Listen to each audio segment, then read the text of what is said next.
ஆனா காங்கிரஸ் தலைவர் அண்ணன் செல்வ பெருந்தகை அவர்கள் ஒரு விஷயத்தை புரிஞ்சுக்கணும். இன்னைக்கு திமுகவுக்கு எடுபடியாக தமிழகத்தில் ஒரு கட்சி இருக்குன்னா காங்கிரஸ் கட்சி. அந்த காங்கிரஸ் கட்சியினுடைய பெயரை தமிழக எடுபடி கட்சின்னு மாத்திரலாம். ஏன்னா திமுகவுக்கு எடுபடி செய்வதற்காக மட்டும்தான் ஒரு கட்சி. இன்னைக்கு பாரதிய ஜனதா கட்சி ஒரு மாநிலத்திலும் புதிய மாநிலத்தில் ஆட்சிக்கு வந்துகிட்டே இருக்கிறோம்.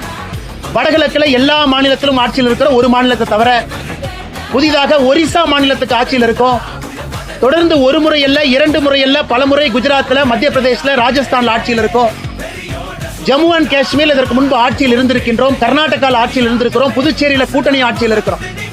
ஆனால் இன்னைக்கு செல்வ பெருந்தகை அவர்கள் காங்கிரஸ் கட்சி எத்தனை இடத்துல ஆட்சியில் இருக்குன்னு கேட்கணும். அடுத்து வரக்கூடிய பீகார் தேர்தலும் நம்ம கூட்டணி தான் ஆட்சிக்கு வரப்போகுது. ஆனால் திமுகவுக்கு எடுபடியாக ஒரு கட்சி தமிழ்நாட்டில் காங்கிரஸ் இருக்கு. இன்னைக்கு காங்கிரஸ் கட்சி வைத்தறிச்சல்ல பாரதிய ஜனதா கட்சியை பார்த்து அப்படி இப்படிங்கிறாங்க. ஆனால் செல்வ பெருந்தகை அவர்களுக்கும் இதே அறிவுரை தான். ஐயா ஸ்டாலின் அவர்கள் கண்ணாடி பார்க்கும் போது நீங்களும் பக்கத்துல இருந்து எட்டி பாருங்க, அதுல உங்க முகம் தெரியும். உங்க கட்சி இன்னைக்கு அதல பாதாளத்துல தமிழ்நாட்டுல எங்க இருக்குன்னு உங்களுக்கே தெரியும். கட்சியே இல்லாம தலைவர்கள் இருக்கின்ற ஒரு கட்சியாக காங்கிரஸ் கட்சி மாறிடுச்சு. எனக்கு அவர்களும் துரதிருஷ்டவசமா அறிவுரை கொடுக்கறாங்க. இதை விட நாம் என்ன சொல்றதுங்க ஐயா?